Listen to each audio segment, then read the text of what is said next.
and I'm an alcoholic addict.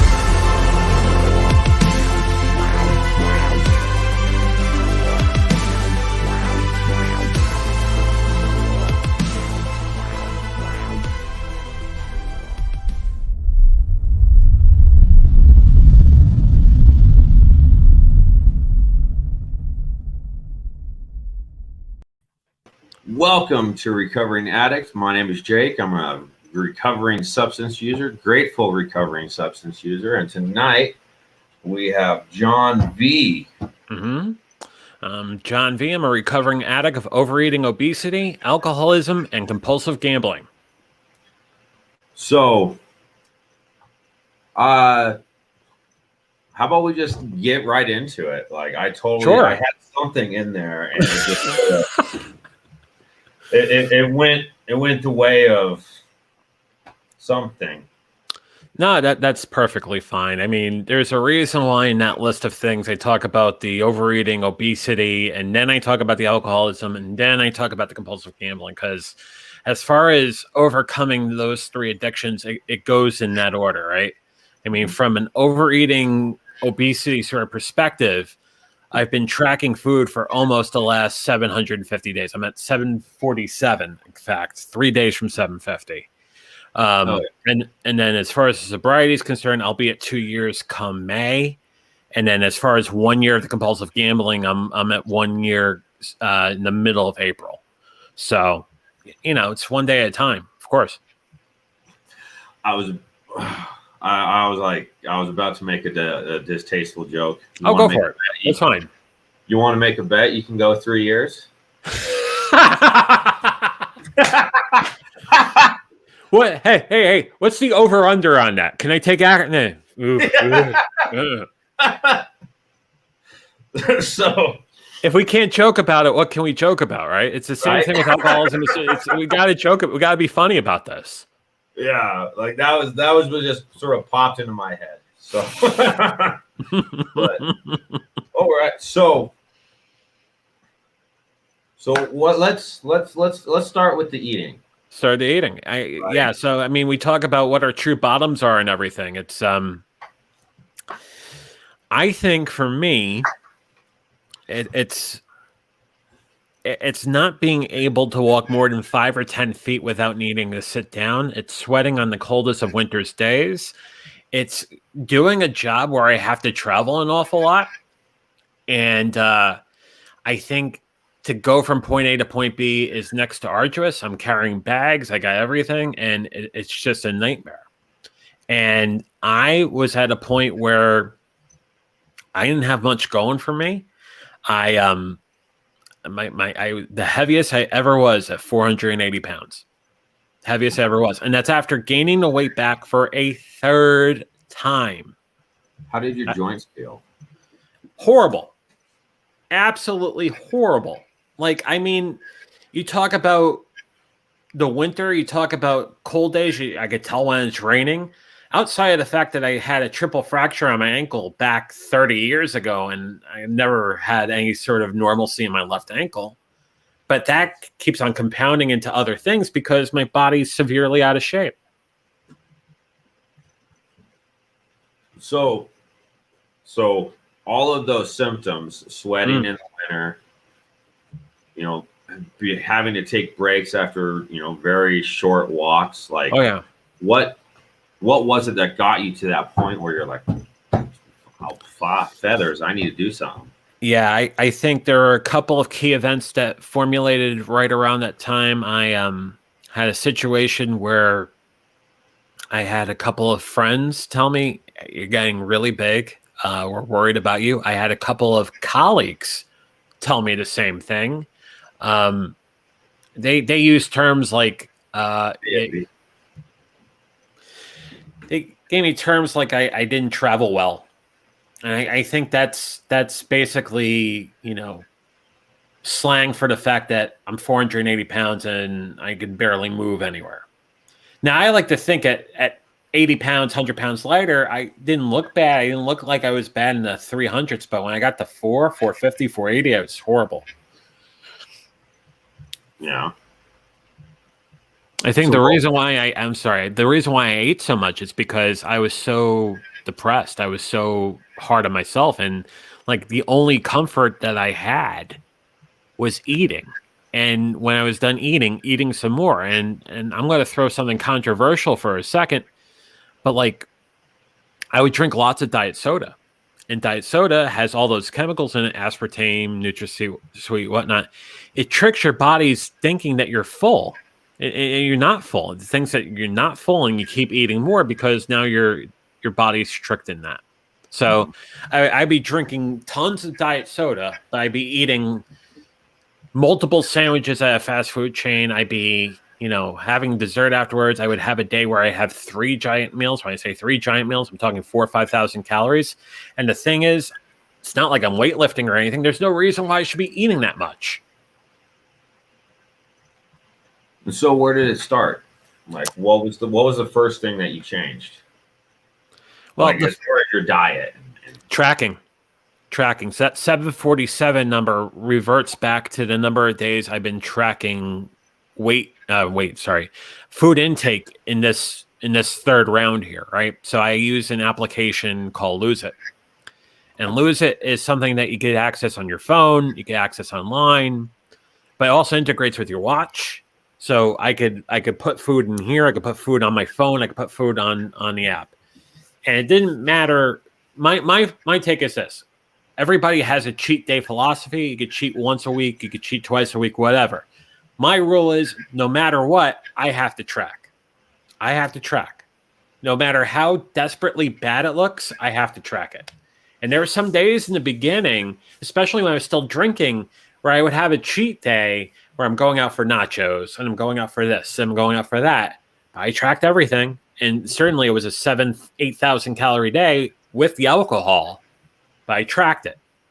And I think the thing I realize is as long as you track, you remain accountable about that. Something we talked about before with recovery. There's a level of accountability that is important to this. If as long as I'm tracking to it, I'm being true to myself and I'm staying honest about it, I have a chance to succeed. So was there days in the beginning? Yeah, there were days in the beginning that were tough, but I also had days where I was really, really tight with myself too, in that 1,200, 1,300, 1,400 calories. So there was that sort of balance there. And then a very protein heavy diet. So 100 grams or more of protein, 100 grams or less of net carbohydrates, 40 grams or less of sugar. Those were the rules. Those were rules that worked for me the first 2 times. I knew certainly I had the mechanics to know how to do it this time. I had to keep those rules well in the back of my mind, as well as learning more, researching more, and learning through all of this. Because as with everything in science, it's always evolving. Yeah, and so did you so we have the tracking. Yes. Right? You're tracking your meals. So did you gradually decrease your caloric intake? I actually did something a little more arduous in the sense that for the first week or so, I was very minimal. I wanted to shock my body into place in the sense that, all right, I know how my body reacts with massively more calories in there. I'm going to shock my body into place on something that's very high in protein rather, but very low in carbs. And I'm going to keep it very low to show my system that I can survive on lesser calories, caloric reduction. And then I can gradually build from there. As I work closer to my goal, I could definitely eat more. Like I'm at a point now where I'm eating anywhere between 1,800 to 2,200. And it's closer to what my basal metabolism rate is anyway.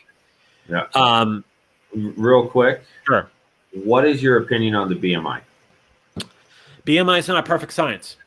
It's not at all. I think BMI is nothing more than a calculation of height.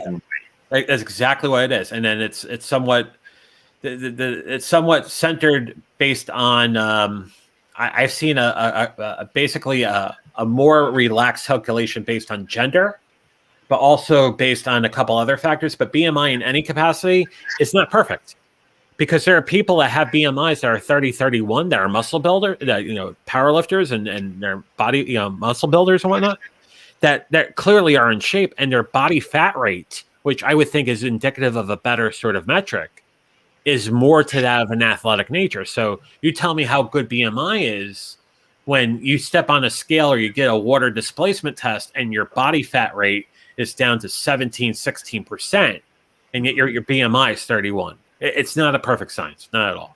My BMI is 28. Yeah, so technically you're overweight, which I'll tell you right now, that's a crock. It's a crock. Yeah, because it only takes into account height and weight. Yes. Like it doesn't account for the weight of your skeletal structure. It doesn't account for how much muscle you have. It doesn't account for your body fat percentage. And I bring all of this up because Epi made a comment about the best part of tracking is you get a real understanding of what creates your BMI. Mm-hmm. So not to call you out or throw you out there, Epi, BMI is bull dung. Because it's part of a picture. I mean, there are other things you can do to figure that out. BMI definitely could be cursory. It could be almost in a sense of triaging. Okay, first step, you might be over 30. Okay, well, what else is going on there before we say that there's a problem? Yeah. So. So Jeanette says, as you know, I'm on a journey right now trying to lose all the sobriety and corona weight. And as an addict, I want instant results. I'm struggling a bit with that. Words of wisdom. Yeah, Jeanette, it's a thing where you have to realize why you're doing it, what you're doing it. But I can tell you 99 times out of 100, and it's what I've always said on the Venture Forward, shameless plug. It all starts up here, right? It all starts up here. There's a reason why we gravitate to these behaviors. We have to figure out why we're doing this. We have to figure out why we gravitate to food or to alcohol or to whatnot.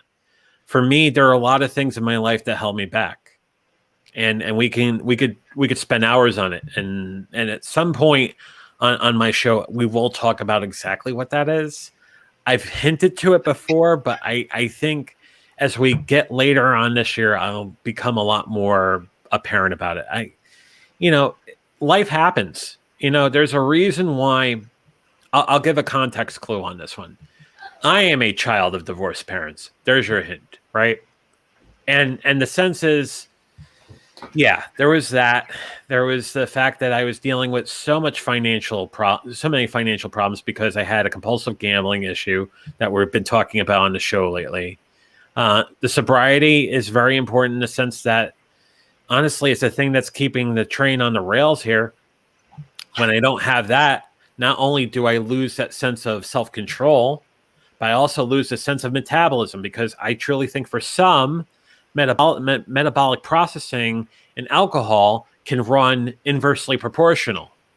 I know for me, 1 becomes 2, becomes 4, becomes 8, and I'm not talking about having a beer. I'm talking about having drinks, martinis, Manhattans, all of that. Yeah. So, like, which foods did you eliminate first? Like, what types of foods? That's a great question. I think, it sounds cliche, but gluten. I try to hold back the gluten. I try to hold back on the dairy. Dairy, I've tried to re-encompass and try to work back in. I think any sort of fried food in the beginning, definitely I cut out. And even now, I'm not, if at all, nothing on the fried stuff. The more natural it is, the more less in the number of ingredients that are involved, the more that is ending up on my plate. A lot of salads, a lot of proteins, anything that is, a lot of things that are basically processed, that comes out of a box that you're buying in the aisles of the supermarket and not the perimeter rather of the supermarket are worse, because you don't know what kind of chemicals they add to it to preserve it. So there is, it's definitely something where I was very much a practitioner of the quality of what I'm eating, in addition to tracking what I was eating and consuming. Michael says BMI is a joke. Body fat percentage in the mirror do not lie. Absolutely. Amen on that. Diet soda is worse, not by much. Water. The rule that I've learned is 1 ounce for every 2 pounds you weigh. So if you weigh 200 pounds, you should be having 100 ounces. If you weigh 300 pounds, you'd be having 150. That's the rule I learned for a long time. In fact, that was the rule that was taught to me the first time I lost the weight back in 2001, 2002. And it's a rule that I hold very near and dear to me. Even when I'm not dieting, I was 1 ounce for every 2 pounds. It's a good rule to stay hydrated. You know, I always just go a gallon of water a day. There you go. Like, especially when I was lifting heavy, you know, eating 8 times a day, lifting heavy, a gallon of water, if not more. But, what was it? So, talking about the keto practices. Yes. Like, how did you start to incorporate those into your diet? I think naturally, if you are embarking upon a dietary regime that is high protein, you can't help but to think that keto sort of mindsets are going to be the way to go, especially when you have made a hard and fast rule about the number of carbs you have in a given day. If you're going to have carbs, may it be vegetable kind of carbs. If there's going to be any fruit, it's going to be any sort of pro-glycemic index fruit. So blueberries are big with me. Instead of eating things that are high sugar and doesn't give you much in return. And it goes back to the adage that the less processed it is, the more natural the ingredients are, the lesser the number of ingredients in any sort of prepared dish, the better off you're going to be. And did you incorporate an exercise routine? In the beginning, just because of my size, just a lot of movement, a lot of walking. Now, I'm not so big on the gym. I'm very skittish about it. But I've done a lot of natural resistance work, a lot of, bicep work, a lot of tricep work, push-ups, a lot of squats. I try to walk at least 2 miles a day. It's the sort of thing where it's not a perfect science, but we're looking for progress, not perfection, right? So that's what's working for me. I think even in doing more of the buy and try work and doing the push-ups, I find more of an upper body sort of work, that I've never been strong in my upper body, which is really important. My legs have always been good because I've been carrying 480 pounds at top. So I know I had always strong legs, but they too were out of shape. Doing a lot of glute work, a lot of lower body work has helped considerably. That's awesome. Thank you. So everybody's familiar with drug and alcohol triggers. Mm-hmm. Yeah. What are food triggers? Like, yeah, I think for me, I've been equal opportunity with food. You're looking at the sort of guy who was just as happy having haute cuisine at a very fancy place as he was closet eating in the fast food line of a fast food place, right? I was happy either way because I just ate a lot. And the more cheesy and decadent it was, the more I ate of it. There was no mechanism. I think the funny thing was I was more on the savory than I was the sweet, but I always had something with sweet as well, but not as much as I did with the savory. Awesome. So Michael has it on the point with the 5 ingredients rule. Yeah, anything with more than 5 ingredients is definitely detrimental, unless you're making everything from scratch or absolutely. So yeah, the easier the ingredients are, the easier the composed food is. Easier it is to track first and foremost, but second of all, you know exactly what's going in your body. So yeah, the 5 ingredient rule definitely reigns supreme here. And Jeanette, you got it. Look me up. You know where I am. I am more than happy to help you. And even looking at it from a different perspective, eating a whole food diet, we're control freaks. Yes. Like, as addicts, we are control freaks. So wouldn't it behoove us to take control of our diet? Because I don't know, I can't remember who said it, but somebody said, I think Sapper mentioned that he gained 35 pounds when he quit drinking.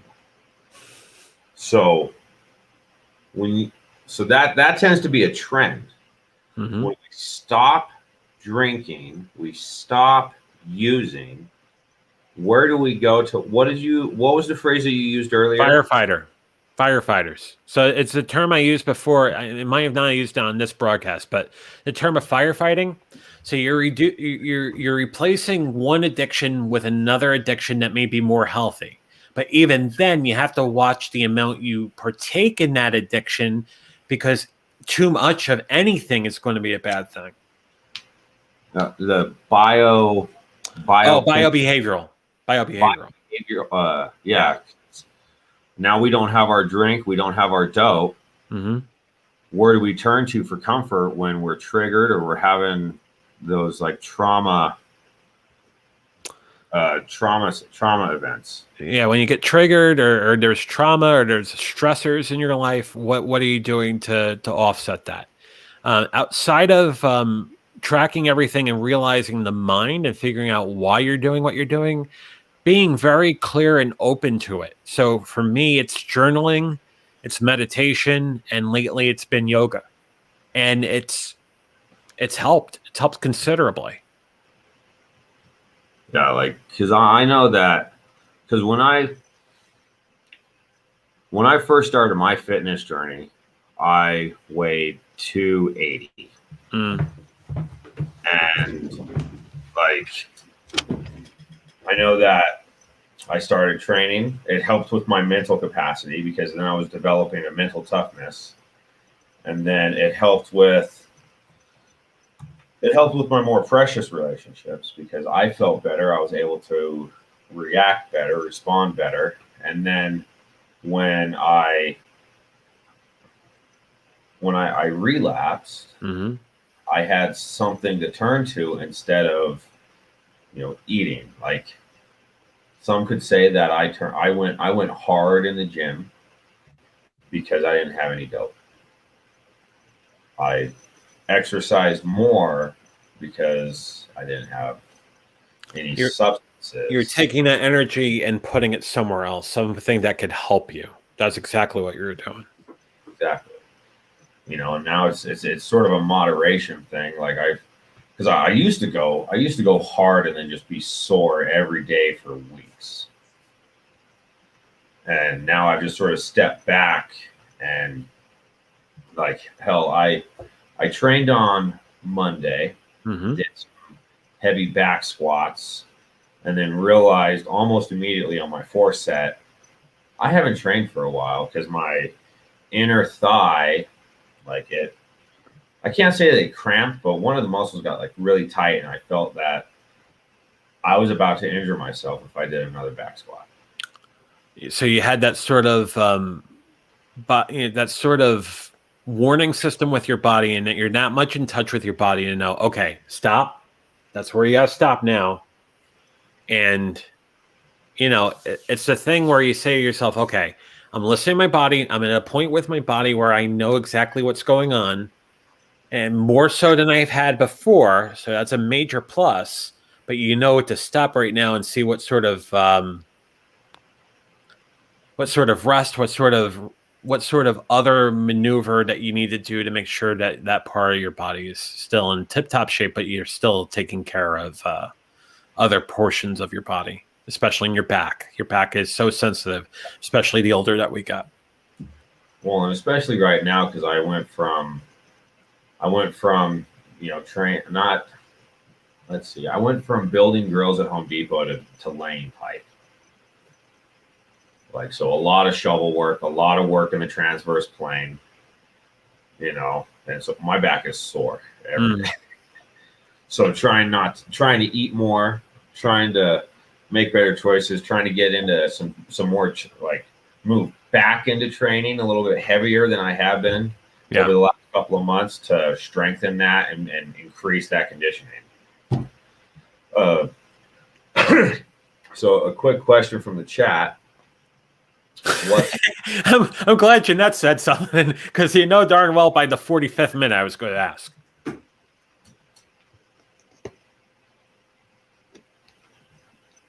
because I don't care.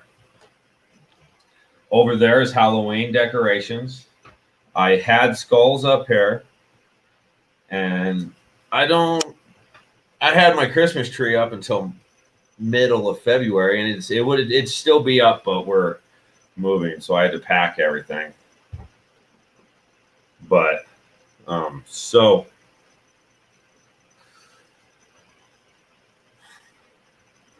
what was the other thing that we were talking about before the broadcast? So we're talking about how one addiction feeds into another, Okay. So we talked about how the overeating and obesity was basically causation for the alcoholism. And the alcoholism was basically causing more of that sort of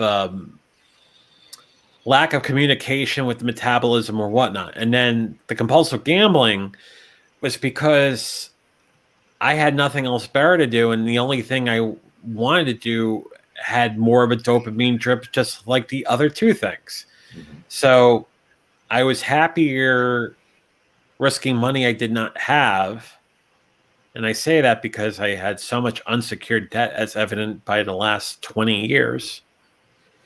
And, you know, it wasn't like I was gravitating to those places like Vegas or Atlantic City just so I can eat. There's a lot of gambling going on. So, you know, you look at all of those things together, they were three things I had to end quickly because I knew it was holding me back. Certainly at 480 pounds, certainly when I was drinking every day and there was a bottle of bourbon next to my coffee maker, but also when the only thing I could think of doing is gambling because that was the only thing that was making me happy. Hold on, I'm just cleaning up the chat real quick. Sure. So,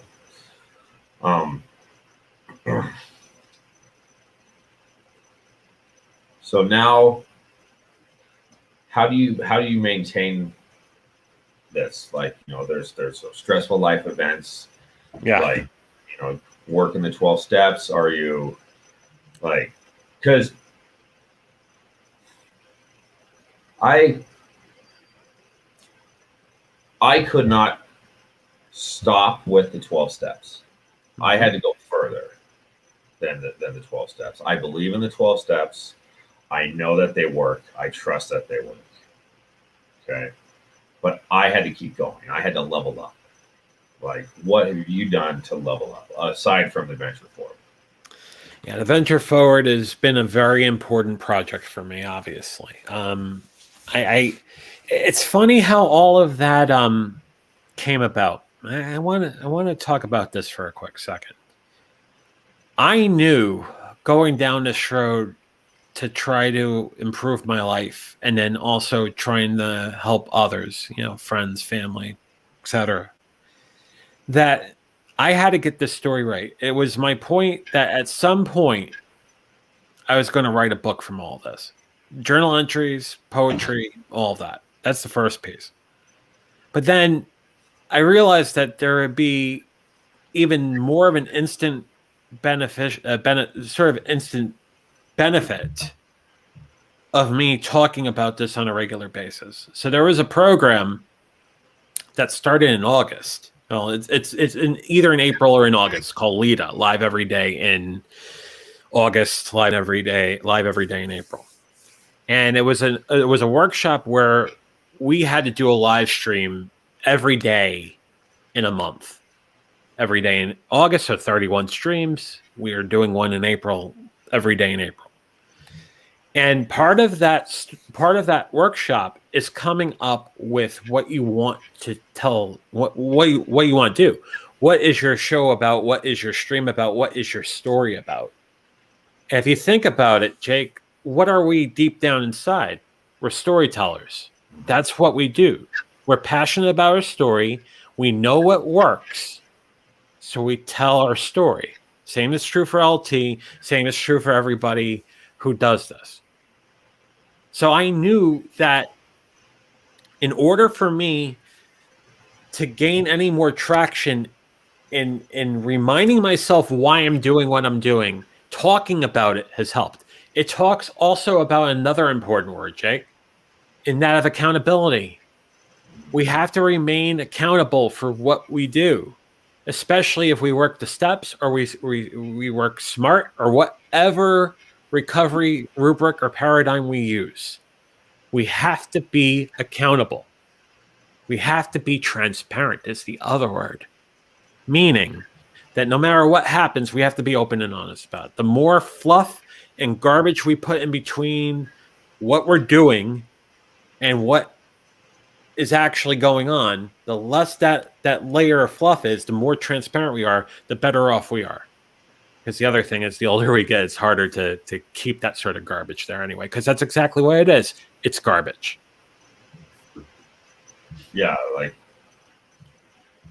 I'm right there with you about the transparency. I've broke down emotionally live on this channel a few times. I've put myself out there, and I know you have too. Mm-hmm. And that's why I like this interview style podcast, because we do recover, and we do recover better together. We recover better together, and as I've said in Lita, stealing LT's line a little bit, we stream better together as well. And I think the more we get together and tell our stories, the more we get together and spread that sort of important lessons that we've learned, that we can help others without them having to learn that lesson by themselves, the better off we are. The better off they are, most importantly.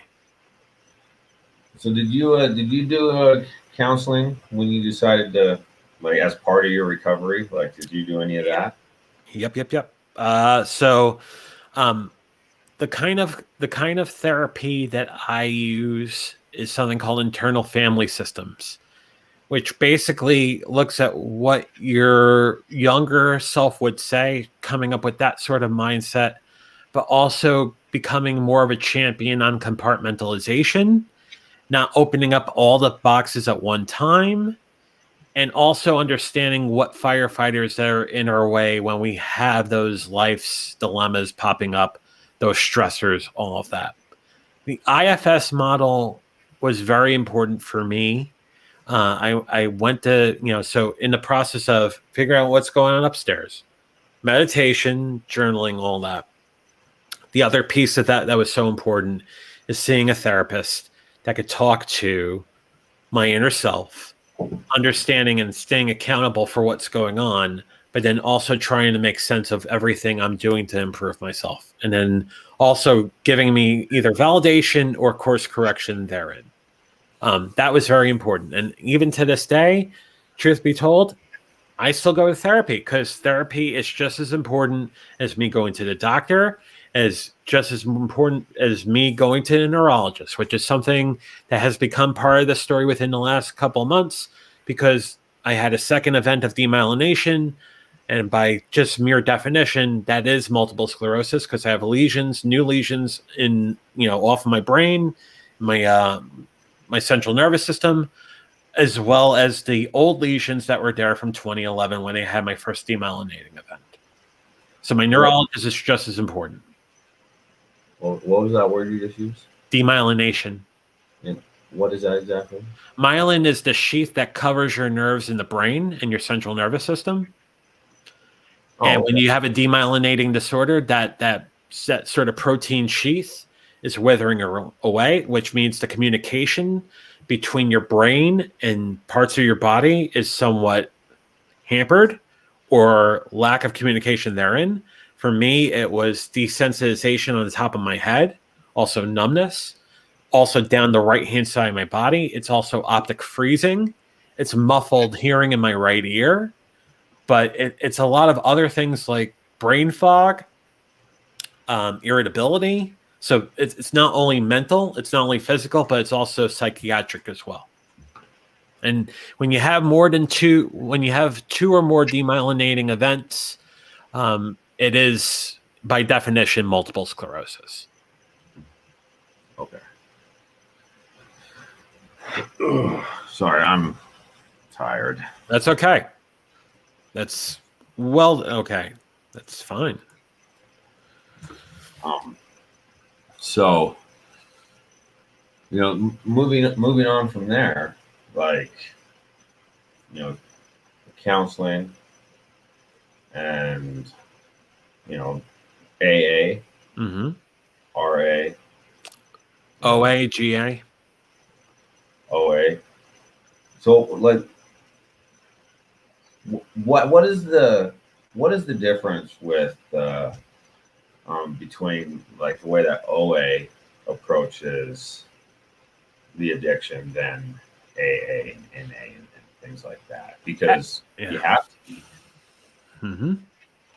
So I think with OA, it's more of the behavior of eating more than you need to survive. OA is not basically a mechanism for you to ban the art of eating. It's basically banning you from overindulging. That's the key of Overeaters Anonymous.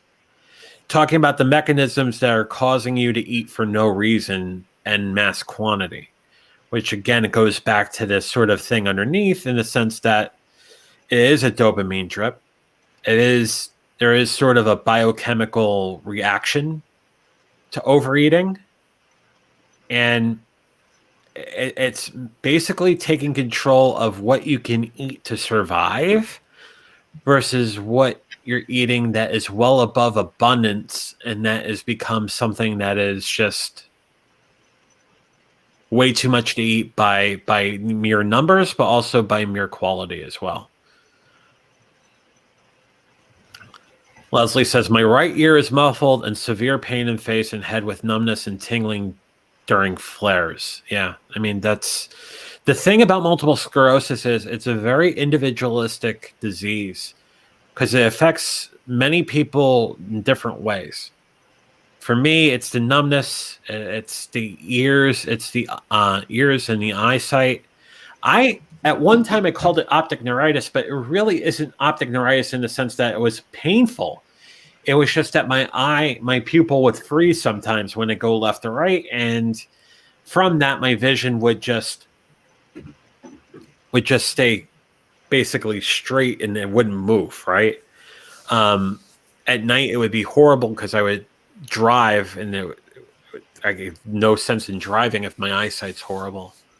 And then from the hearing perspective, it's just, there was a time during the first flare up back in 2011 where I was hearing like tinnitus, like the ringing in my ears. But when I went to a place that wasn't completely loud, it sounded like I was at a rock concert, and it was just the most horrible thing.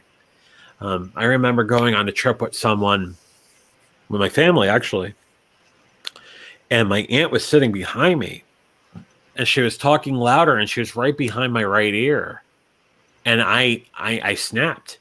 It's like, I'm not having a good time. Why are you doing that?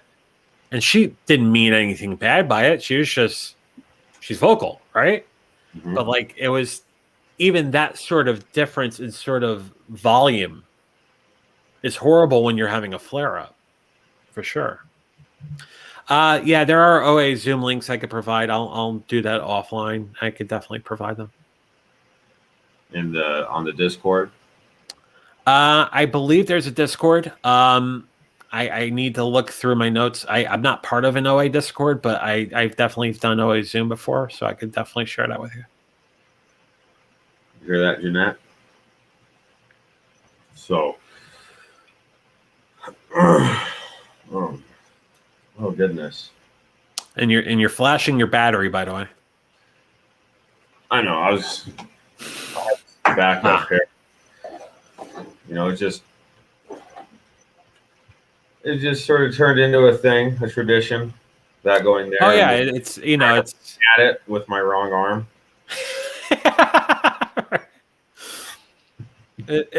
It's over there somewhere. Right. You got it. Nailed it. Excellent. Nailed it. So then Oh wow, we talked about so much before the stream. Yeah, it's. I should probably put. LT just hit it. That was LT changing the screens to hide the camera. Nice. I like that. Yeah, you're switching it. It's awesome. There you go. I'm over here now. It was over there. I'm over here now. Yeah.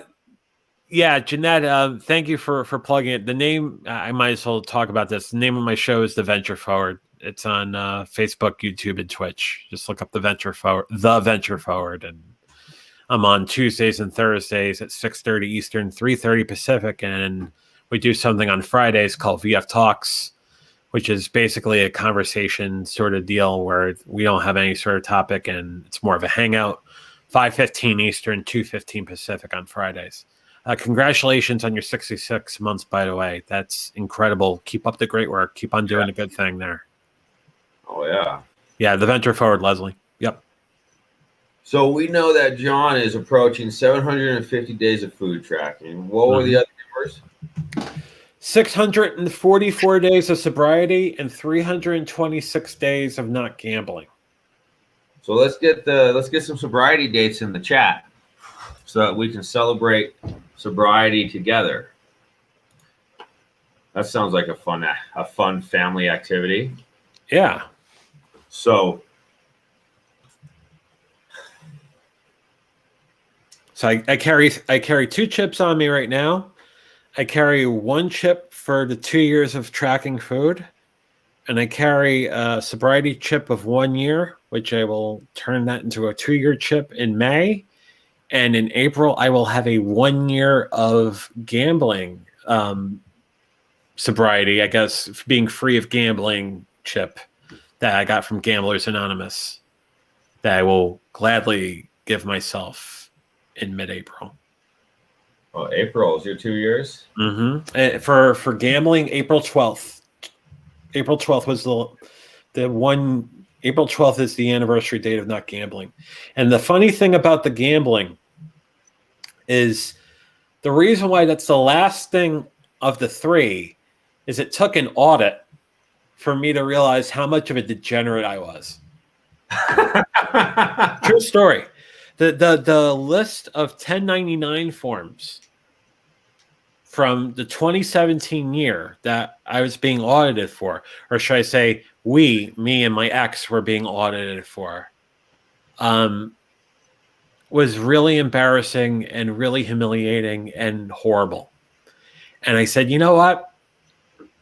I hit my bottom because there are some things in there where I won a good amount of money and I gave that back within 2 months, 2.5 months, because there was no satiation.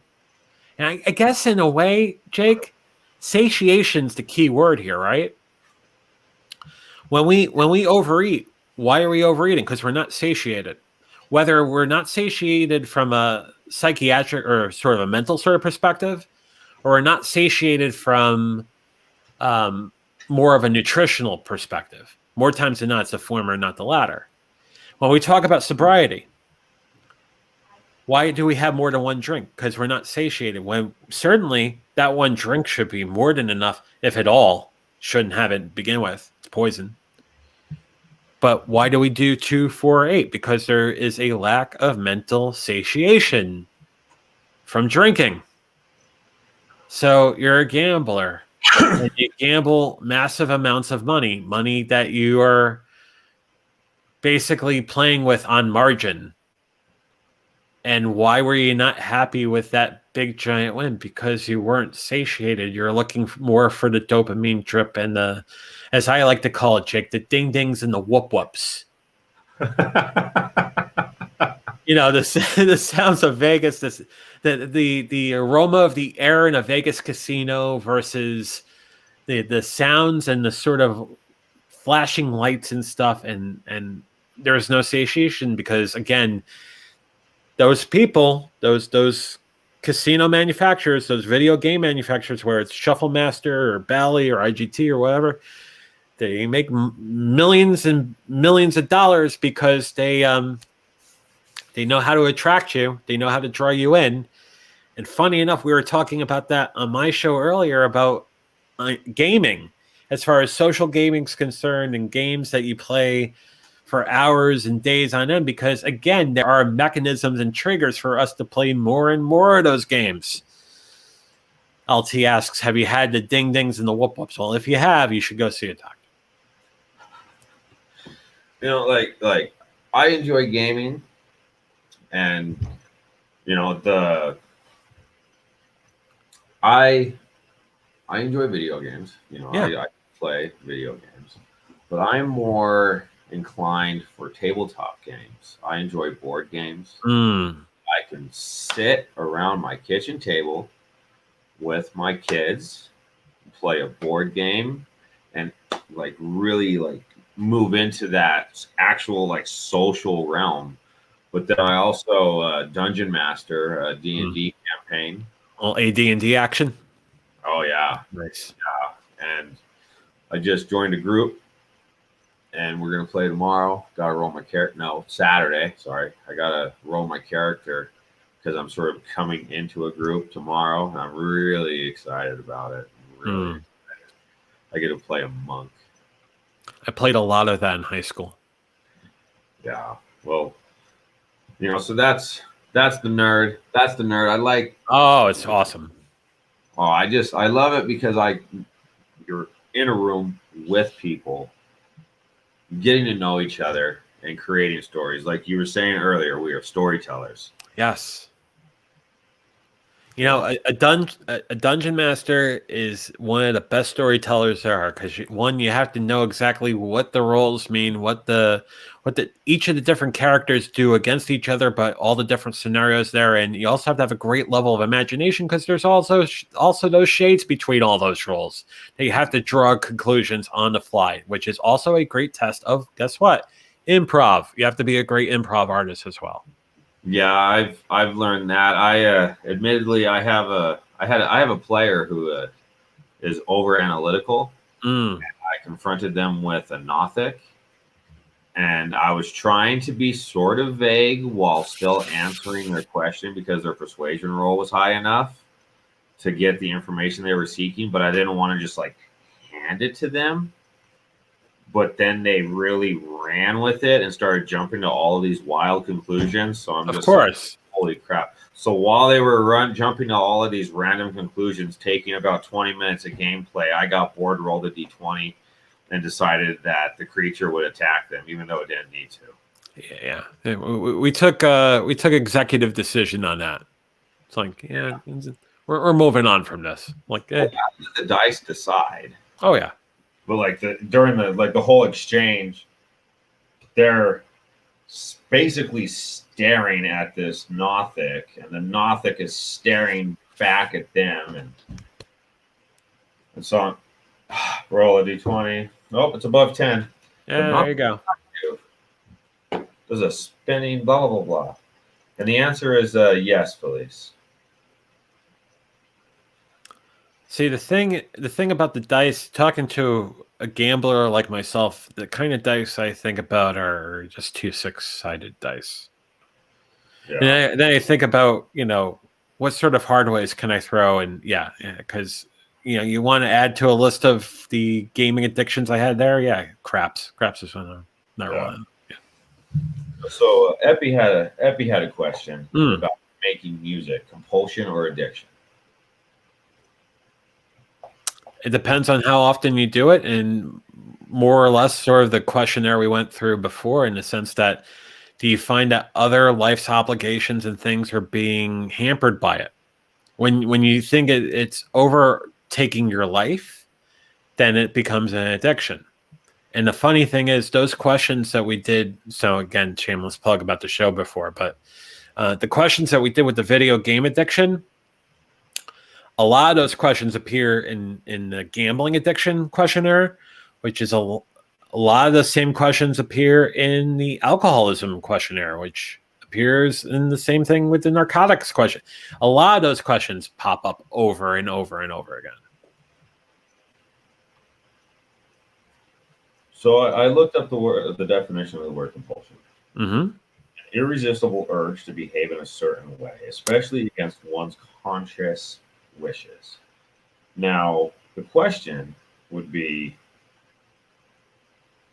do you not want to make music? If the answer is no, I do want to make music, I would not clarify that as a compulsion. I would clarify that as a passion. Yeah. So pursue your passion, dude. Definitely pursue your passion. I would say that it becomes an addiction when your other obligations to your livelihood and your life are affected by it. Because when it becomes a question of you rather do that than those sort of livelihoods, then you should really rethink about what you do for a living. And then changing your amateur sense of making music and see how you can make that a professional sort of deal. Yeah. You know, That's the age-old question about being an amateur versus being a professional. Just practice. Yeah. Repetitions. And by definition, you become a professional something if you make money from it. As little as $1 you charge for it, you're a professional. Oh yeah. You know, live with passion, pursue your passion, but just remember, if nobody thinks you're crazy for pursuing your passion, you're not doing it right. Right. Or you find the right crowd. Either way. You know, maybe the same crowd as the Dungeon Master, but still, it's a crowd and it's looking for you. I get to be thousands of people. Like that's what's interesting about being the Dungeon Master. I can make my own crowd. That's right. But yeah, it's funny though. You know, I think about the people, and this is honest to God. I mean this from the bottom of my heart. I am so thankful for the people I've met in these recovery groups. You know, LT's group and Recovering Addict, Sober James's group, and Real Recovery with Nicole. I'm thankful for all three of those groups, and there is a treasure trove of those groups out there too that are doing so much for people. Very thankful for them. I will also say I am very thankful for the live streaming communities I've become part of, in the sense that I'll throw out two blatant shameless plugs here for a second. Lori Petrucci over at Live Streaming Pros, she runs 4 or 5 days a week on YouTube, teaching how to live stream from a personality perspective, from a content sort of perspective. There is a wonderful gentleman out there by the name of David Foster who runs a channel called Impartial Geek, which talks more about the technology side of it, but he also talks about the importance of live streaming, but also forming, you know, either Discords or Guildeds or that sort of internal networks within the community, building that. I think both of those individuals, both of those groups have helped me considerably in trying to tell my story. And I am nowhere without all of these people, and I'm so thankful and blessed for all of you. And I honest to God, love all of you. Thank you. You know, we love you, John. Thank you. Speak for everyone. You know, I like really like just your constant presence. You know, in the you know, you've been around since my journey with RA started. You know, so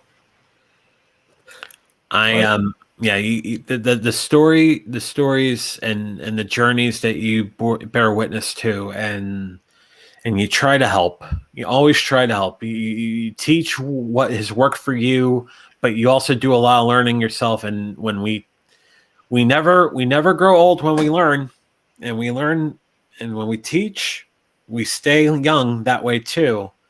And that's basically the circle. And then we make other people stronger that way too. It's just so much being learned, so much that's being shared, so much that's being, I'll say this, so much that's being loved, right? It's all love at the end of the day. All those groups, it's all love. Absolutely. Absolutely. Like,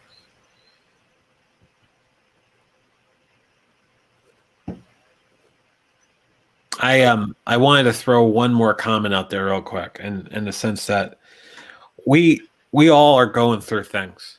And the things that we go through change day after day, week after week, and we don't know what tomorrow's going to bring us. We don't know what next week's going to bring us. If you told me in November I was going to go through demyelination for the second time in my life, I would say that's impossible. I thought I'm in a very good place. I just lost all this weight and stuff. And yet it happened. But I'm very thankful that it happened now when I weigh around 200, 210 and not 480. Because I think if it happened when I was at 480 and I had demyelination, it'd probably damn near kill me. Everything happens the way it's supposed to. That's right. The universe works in very funny ways, my friend. I agree.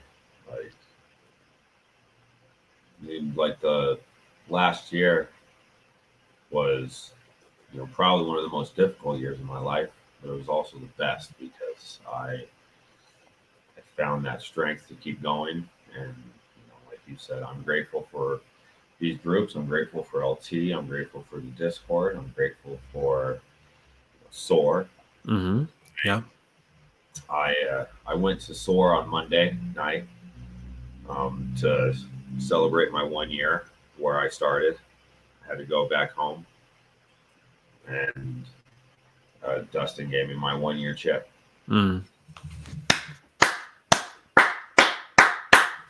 That's awesome. That is awesome. Yeah. You're an inspiration. You really are. I mean, there are a lot of people that look up to you. Keep doing what you're doing, for sure. Absolutely. It's really, I gotta say this. It's really awesome to see you do these Thursday night shows. You know how to tell a story. You know how to integrate the viewer comments with the topic of the day or the discussion or the interview or whatever. You have such a great knack for it. Keep doing it. Keep doing it because you're great at it. You really are. Absolutely. I committed to this because I want to do this. I want to be here Thursday nights, whether it's reading the Connected Child or, interviewing a guest. This is me leveling up my recovery, giving what was freely given to me. You're actually inspiring me because you're doing Connected Child. I think if not in April, probably in May, I want to do Codependent No More. And I want to do a book series on that, on the venture. I think seriously, between the stuff we talked about, co-addiction, codependency, I would be remiss not to go through season 2 without doing that. So, I'm looking to end season 2 by the end of May. I definitely want to do at least a couple, maybe 4 episodes on a book review of Codependent No More. Maybe bring on a guest or two that talks and teaches about it too. That'd be awesome. Thank you. That'd be awesome. My only wish is to get to a point where I'm not so tired on Thursdays when I get here and sit down to do this, But that's the hazards of working construction. So, but I think that's coming up on. It's 9 o'clock my time. 11 in the east, 8 in the west.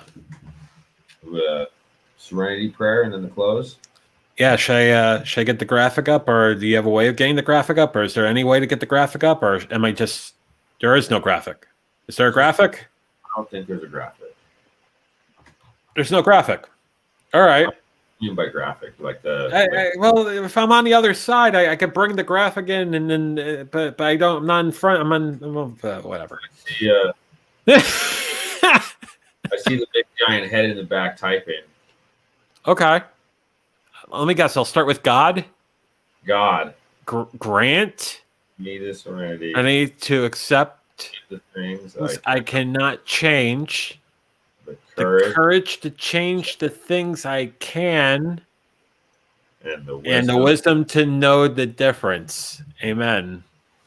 And then usually the thing I like to add at the end, we recover better together by staying safe, staying sane, staying strong, and staying sober. You're worth it. Good night, family. I love you all. He is muted. You're muted. I was just trying to do what you did earlier. Oh my God. Burn. Ending with a burn. Thanks, LT. Appreciate it. Preach. You're welcome. I said, Jake, congratulations on that 1 year, dude. That's badass. Hell yeah. People are loving it. And with that, we will hit the outro. Outro.